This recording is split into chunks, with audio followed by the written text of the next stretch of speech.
जब जीवन में कहीं समस्या खड़ी हो जाए, कहीं बहुत विकट समस्या है और कोई हल ना मिल रहा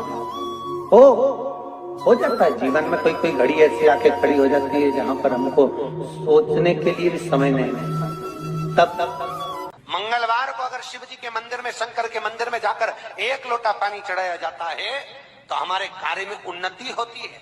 आज बहुत सुंदर सा एक उपाय है, बहुत सुंदर, शायद आपकी जिंदगी में सबके काम आए, सबके काम आए।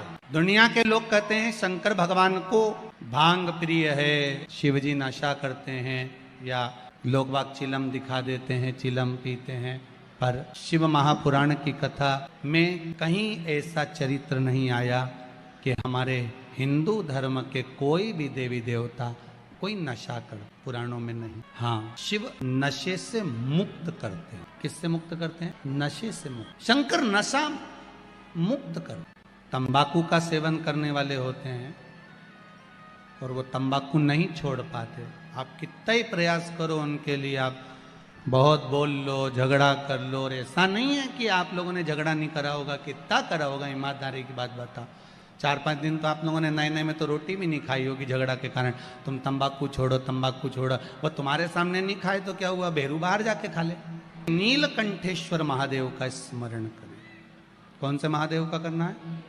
नीलकंठेश्वर महाराज। 2 बार पशुपति व्रत कर लिए, आपने ये कर लिया, आपने प्रदोष कर लिया, आपने सोमवार कर लिया, आपने सारे अनुष्ठान कर लिए, बहुत सारे उपाय भी करे, तो 21 पत्ते इकट्ठे कर कर उसको आग लगाकर जलाकर भस्म तैयार कर लीजिए।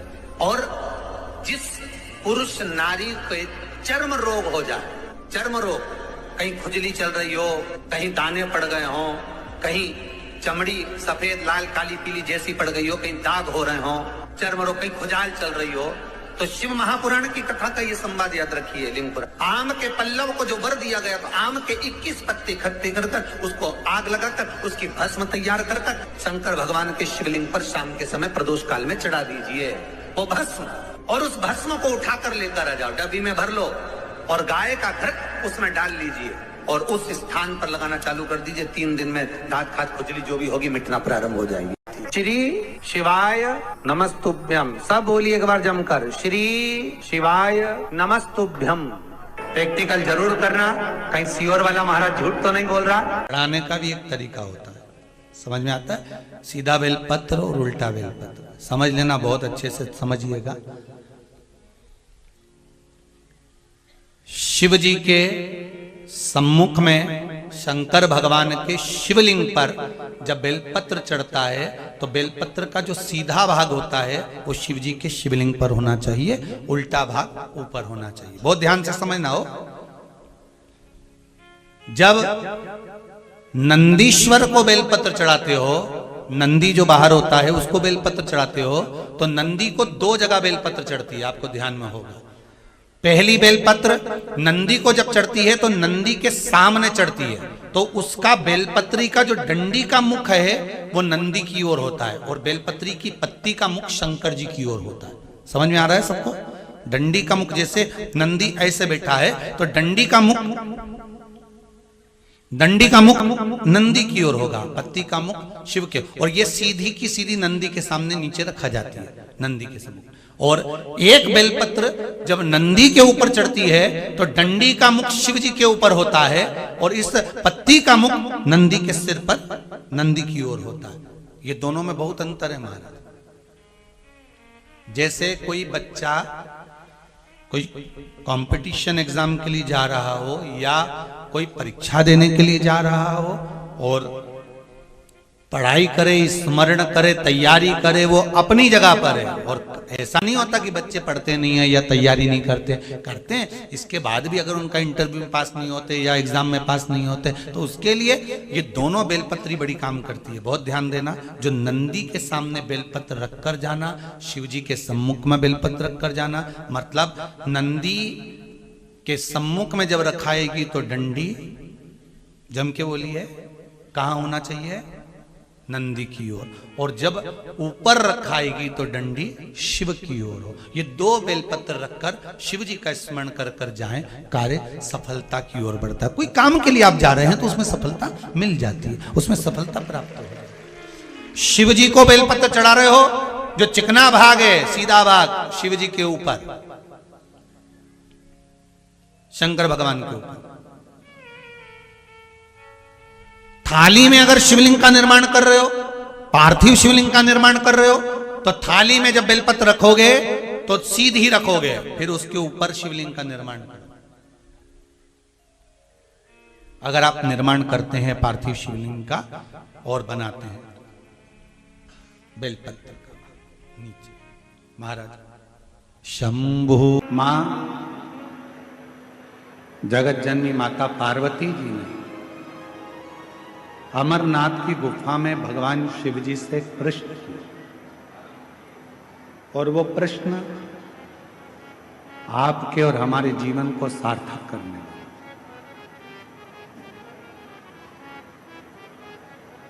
वो प्रश्न आपके और हमारी जिंदगी को आनंदित करने वाला है।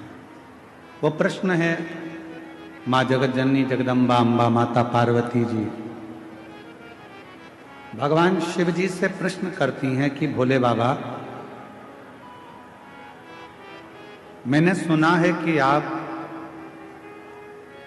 संसार के लोगों को नवनिधि देते हैं, आप संसार के लोगों को नवनिधि प्रदान करते हैं। इसलिए हनुमान जी महाराज भगवान शिव का एक अंश स्वरूप है। पवन तनय संकट हरन मंगल मूरति राम लखन सीता सहित हृदय हनुमान जी महाराज भगवान शंकर का एक स्वरूप है, और हनुमान जी की स्तुति में आप और हम हमेशा गाते हैं, अष्ट सिद्धि नवनिधि के दाता असबर दीन जानकी माता राम रसायन तुमरे पास सदा रघुपति के दासा। इसमें एक लाइन, अष्ट सिद्धि नव निधि के बाबा, नौ निधि आप सबको देते, नौ रूप देते हो, धन देते हो, वैभव देते हो, पुत्र देते हो, संतान का सुख देते हो, ये सारी नवनिधि आप संसार के लोगों को देते हो। शिव जी से पार्वती जी ने अमरनाथ की गुफा में अमर कथा के समय पर पूछा, इससे हटकर भी कोई और निधि है क्या? क्या इससे हटकर कोई निधि है? और आपको आज हम बताएं इस पवित्र शिव महापुराण की कथा में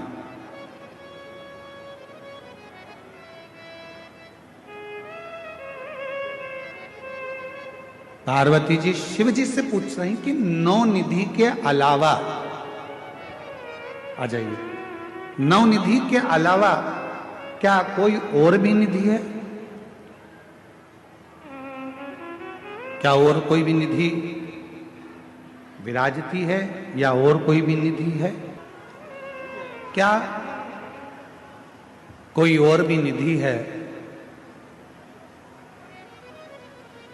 शिव महापुराण की कथा को हमने जितनी बार भी अध्ययन किया, या आपने और हमने सुना पढ़ा,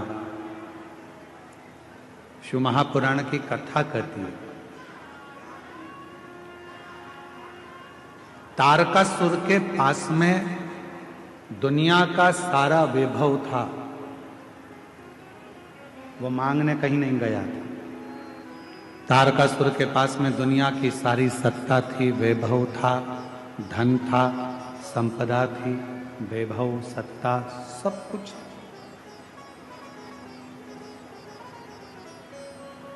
जो पार्वती जी ने शिव जी से पूछा, क्या नौ निधि के अलावा भी कोई निधि है क्या? भगवान देवाधिदेव महादेव के मुख से निकल गया, पार्वती एक निधि और है, शायद दुनिया के लोगों को वो नहीं मालूम। लोग कहते हैं अष्ट सिद्धि नव निधि के दाता, असबर दीन जानकी माता, राम रसायन तुमरे पासा, सदा रघुपति के दासा। नव निधि के अलावा भी कोई निधि है? नौ निधि के अलावा भी कोई निधि है? भगवान देवादिदेव महादेव ने कहा, पार्वती अमरनाथ जी की इस गुफा में आज मैं तुम्हें अमर कथा सुनाते हुए ये बताना चाहता हूं कि एक निधि और है, एक निधि और। वो कौन सी निधि है? आप कहते हो कि नौ निधि के अलावा एक निधि और है, तो वो निधि कौन सी? भगवान देवादिदेव महादेव ने माता पार्वती से कहा, पार्वती वो एक निधि है मेरी अविरल भक्ति और मुझ पर चढ़ाया गया एक लोटा जल, वो शिव की निधि, शिव भक्ति की निधि, भगवान शंकर की भक्ति की निधि। पार्वती जी ने पूछा कि वो निधि किस काम आती है?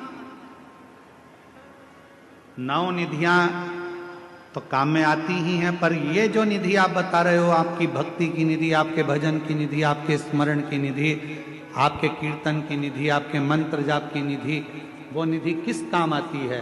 भगवान देवादिदेव महादेव ने कहा, सुनो पार्वती, मैं आपको इस अमरनाथ की गुफा में अमर कथा के साथ में वर्णन करना चाहता हूं। दुनिया के लोग अगर नौ निधि प्राप्त नहीं कर सकते और वो यदि मेरा भजन रूपी निधि मुझ पर एक लोटा जल चढ़ाना प्रारंभ कर दें, मेरा भजन स्मरण करना प्रारंभ कर दें, तो उनके पास में नौ निधियां अपने आप आना प्रारंभ हो जाती हैं।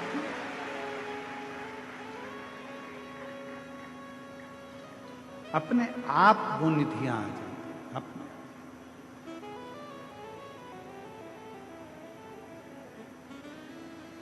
कुछ मत करो। कई लोग कहते हैं हमको मंत्र नहीं आता, मत जपो। कोई कहता है हमें तप नहीं आता, मत करो। कोई कहता है हमको साधना नहीं आती, मत करो। कोई कहता है हम उपास नहीं कर सकते क्योंकि हमको शुगर है, मत करो। कोई कहे हम व्रत नहीं कर सकते, हमको शुगर है, बीपी है, मत करो। कौन कहता है कि करो? कुछ नहीं कर सकते, मत करो। ना हम जप कर सकते हैं, ना तप कर सकते हैं, ना साधना कर सकते हैं, ना उपास कर सकते हैं, ना हम कुछ कर सकते हैं। तो केवल एक काम करो, प्रतिदिन शंकर के मंदिर में जाकर एक लोटा जल चढ़ाना प्रारंभ कर दो, सारी निधियां तुम्हारे पास आना प्रारंभ हो जाए।